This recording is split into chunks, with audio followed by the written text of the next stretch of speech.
So, una sa lahat, ay inaanyahan ko kayong magsitayuan para sa ating panalangin. So, meron bang gustong mangulo sa ating panalangin dyan? Okay, pumunta ka sa harapan at panguluhan mo ang ating panalangin.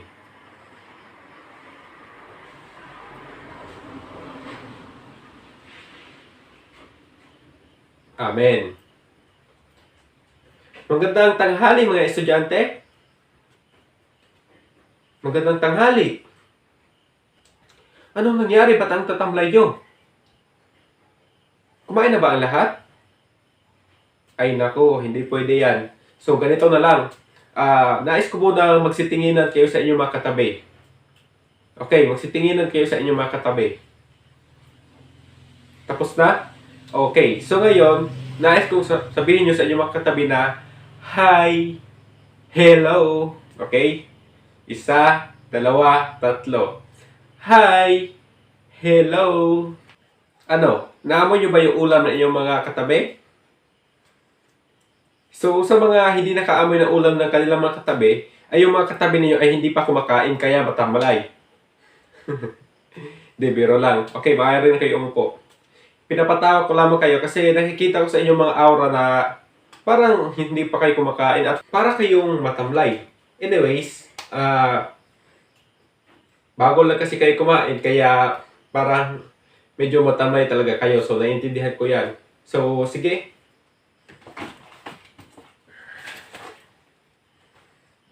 Meron bang lumiban sa araw na ito? Wala? Okay, magaling. Asahan nyo mamaya na magdaragdag ako ng punto sa inyo sa ating examination or sa short quiz natin mamaya kasi kompleto kayo. Okay? Happy? Okay, very good. Sa pagkakataong ito, class, ay magbibigay ako sa inyo ng mga larawan. Ito ay isang larong 4 picks 1 word na kung saan bibigyan ko kayo ng 4 na larawan, ngunit isa lamang ang kahulugan. Okay? Sige. Punta tayo sa unang larawan. So, ano ito? Pangalawang larawan. Okay, tama. So, pangatlong larawan. So, ano kaya ang ibig sabihin nito? Yun, tama. So, ang topiko natin ngayong araw na ito ay tungkol sa pakikinig. Tama, very good. So, ano ang ginagamit nyo sa pakikinig? Bibig ba or yung mata or ilong? So, ano? Tama, yung tenga. So, ang ginagamit natin sa pandinig ay tenga. Okay, pag-usapan natin ang tungkol sa pakikinig. So, ano nga ba ang pakikinig? Okay, pakibasa, Eric.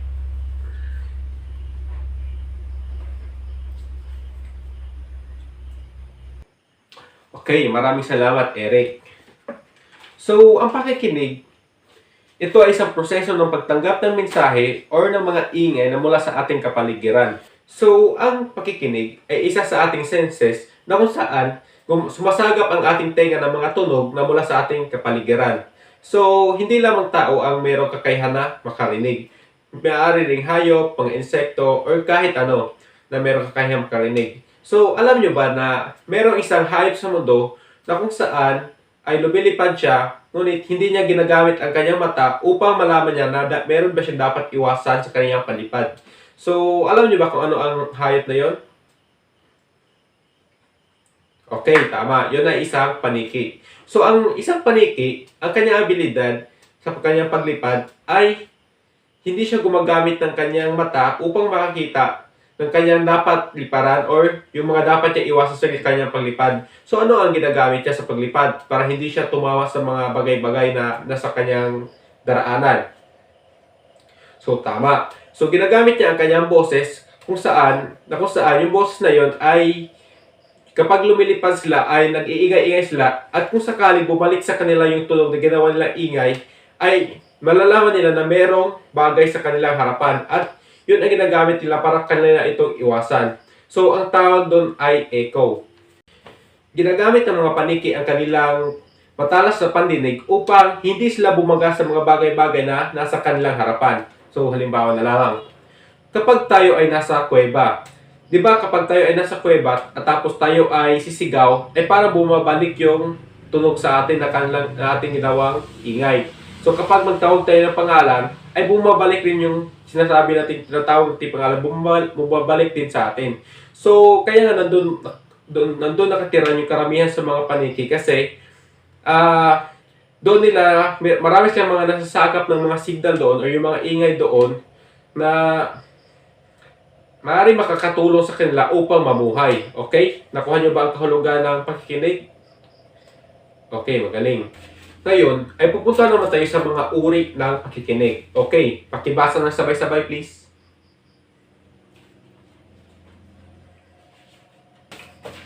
Okay, maraming salamat. So, ang unang uri ng pakikinig natin ay passive. So, ang passive ay pakikinig na di gaano makapokus dahil meron pa ginagawa. So, halimbawa na lamang.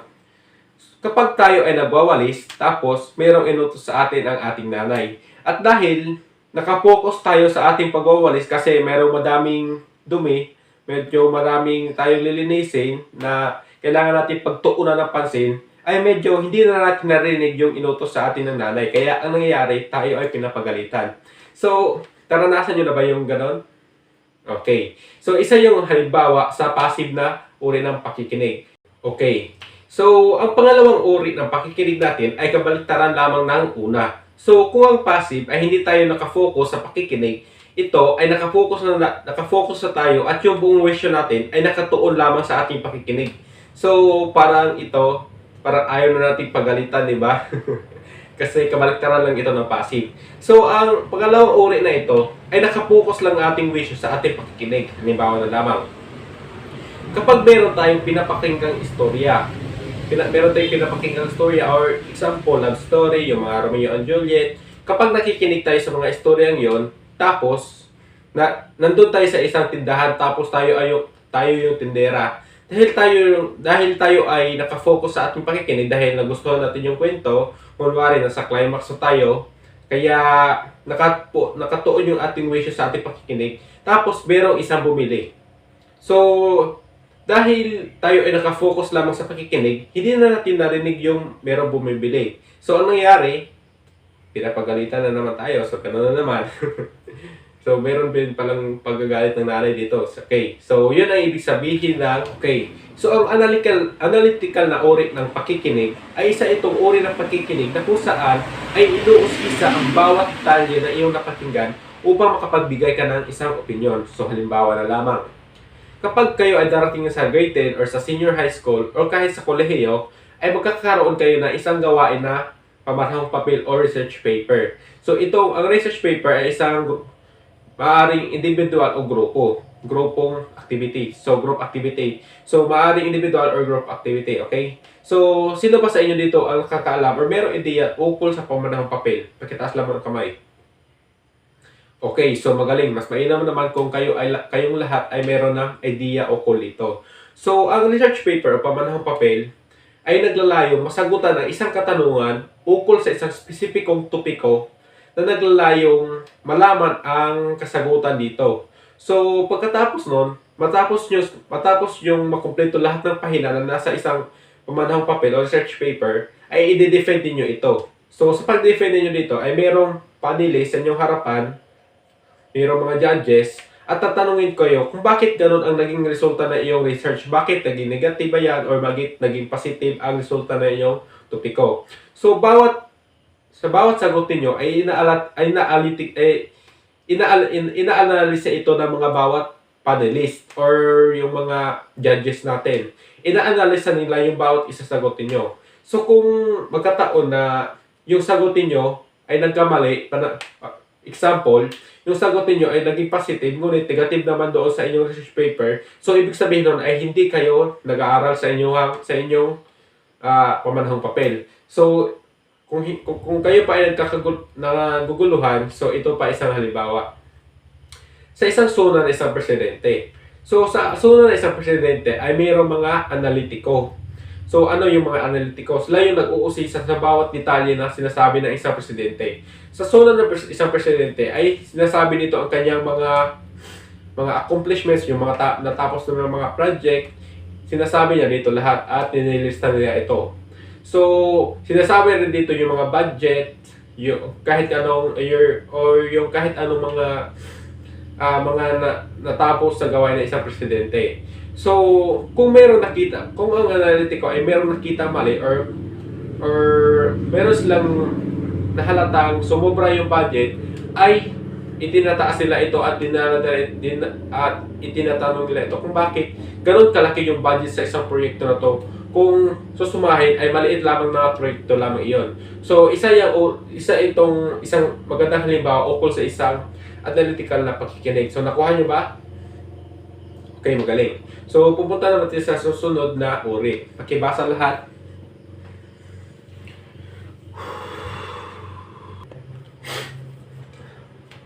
Okay, so appreciative na uri.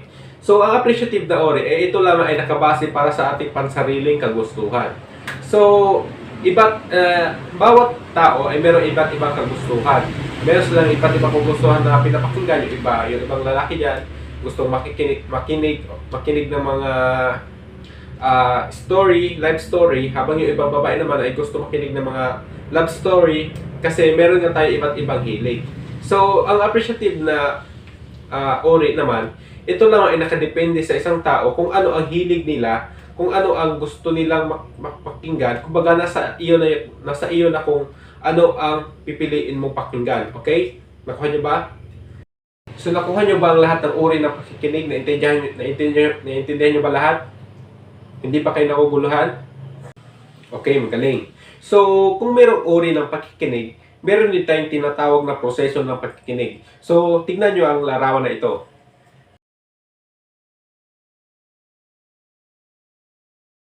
So, ano ang napansin nyo sa larawan? Or sa proseso ng pakikinig?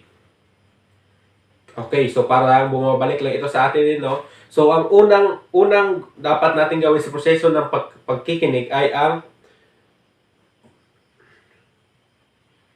tunog o mensahe. So, ang tunog o mensahe ay maaaring nanggagaling sa hayop, sa kalikasan, or kahit anong ingay na nagmula sa ating kapaligiran. So, ang susunod na pupuntahan doon ay ang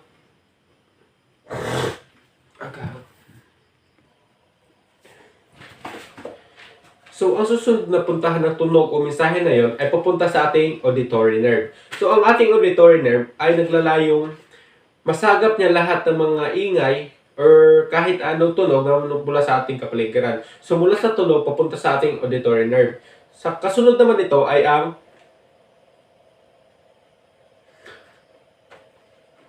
pagdala ng auditory nerve ng ingay na yun or kahit anong tunog na yun sa ating utak. So, sa ating utak ay pinoproseso natin ang mga tunog na yun at binibigyan natin ito ng definition kung ano ang uri ng tunog na yun. Halimbawa, kapag nakakarinig tayo ng isang alulong ng aso. So, kapag nagmula ito sa ating kapaligiran, pupunta sa ating auditory nerve, pagkatapos nun, pupunta ito sa ating utak. So, kasi alam naman natin kung ano ang tunog ng alulong ng aso. So, sa ating utak, ay pinoproseso natin ang tunog na iyon at doon natin nalalaman na nagmula sa aso ang tunog na iyon. Okay, nakuha ba? So, pagkatapos proseso ng ating utak, yung tunog na iyon, ay atin itong in-interpret o binibigyan natin ng kamalayan. So, pagkatapos maproseso ng ating utak, ay binibigyan natin ito ng kamalayan kung ano bang uri ng tunog iyon. Pagkatapos nun, ay ating binibigyan ng kahulugan yung tunog na iyon.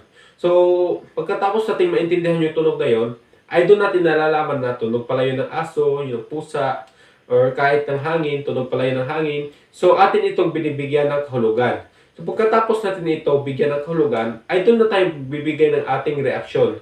Na, so, yung tunog na yun ay nagmula pala sa hayop na yun, sa bagay na yun, or sa ating kapaligiran, o nagmula pala doon. So, dito tayo nagbibigay ng, pagkatapos na, yung huling parte nun ay ang pagbibigay natin ng reaksyon. So, nakuha nyo ba ang proseso ng pakikinig? Okay, magaling. Ngayon, ay pupunta naman tayo sa kahalagahan nito. Okay? Pakibasa na sabay-sabay.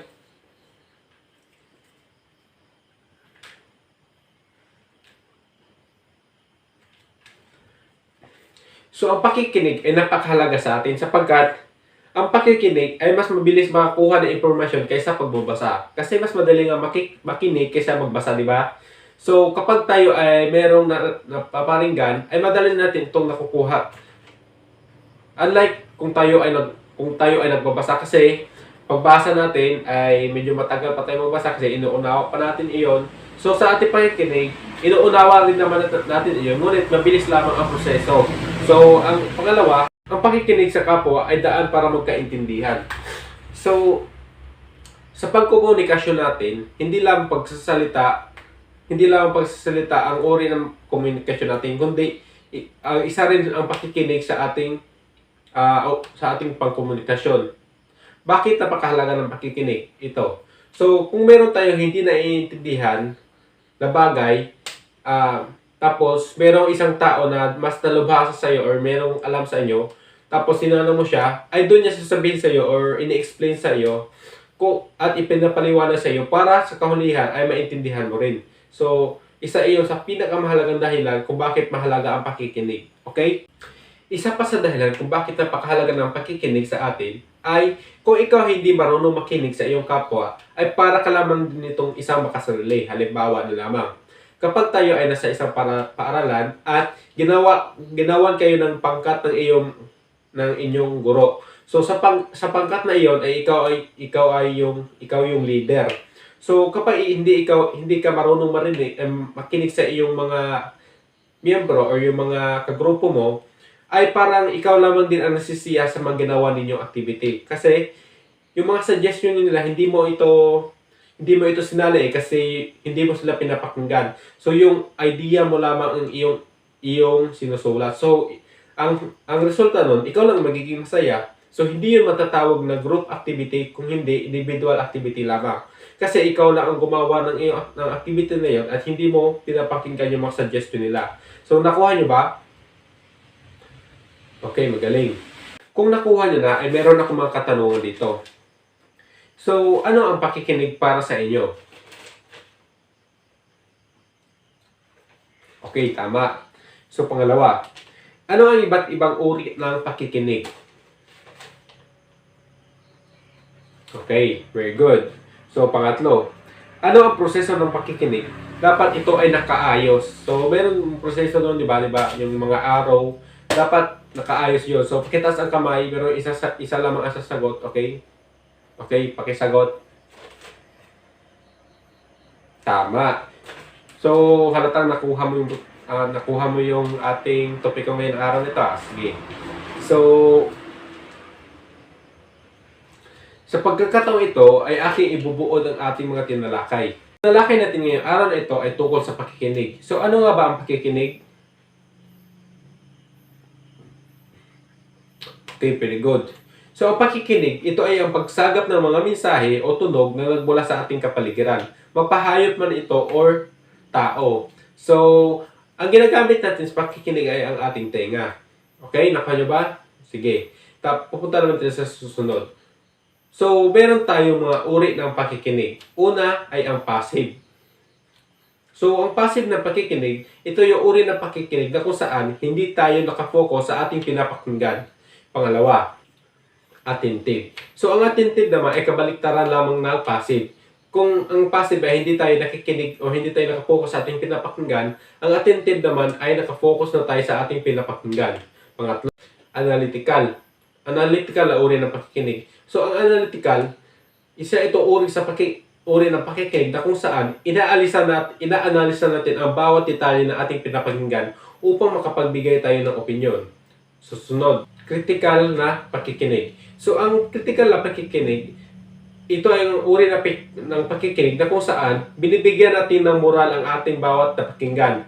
So, ang panghuli, appreciative. So, ang appreciative na pakikinig, isa itong uri ng pakikinig na kung saan nakabase lamang ito sa ating mga tao. Kung ano ang gusto natin pakinggan, ay doon tayo nakikinig. So, nakuha nyo ba ang mga uri nito? Tandaan nyo lang lahat ng yan ha, kasi magbibigay ako ng pagtataya sa inyo mamaya. Okay, punta naman tayo sa kahalagahan ng pakikinig.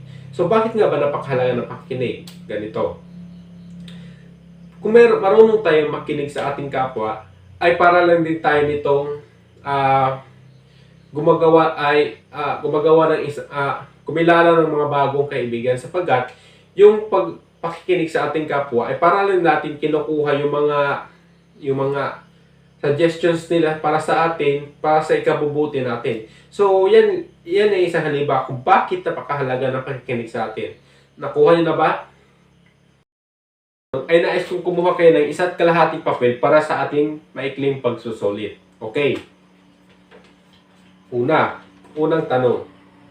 Ito ay proseso ng pagtanggap ng mensahe mula sa ating ating kapaligiran. So ano iyon? 2 to 7.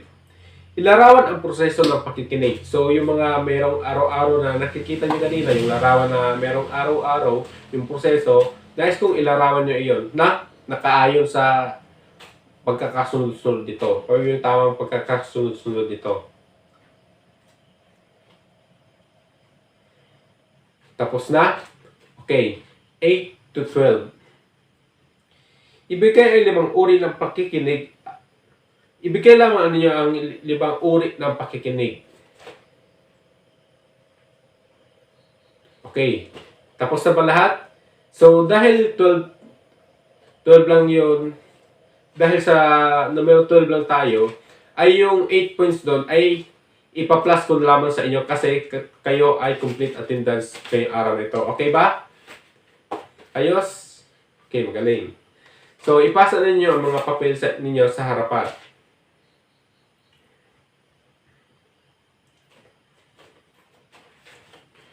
Okay. So, ibibigay ko sa inyo yung mga papel ninyo bukas at ako na ang bahala mag-check nito. Ngayon naman, ay nais ko isulat ninyo ang iyong takdang aralin. Okay. So, ito ang iyong takdang aralin.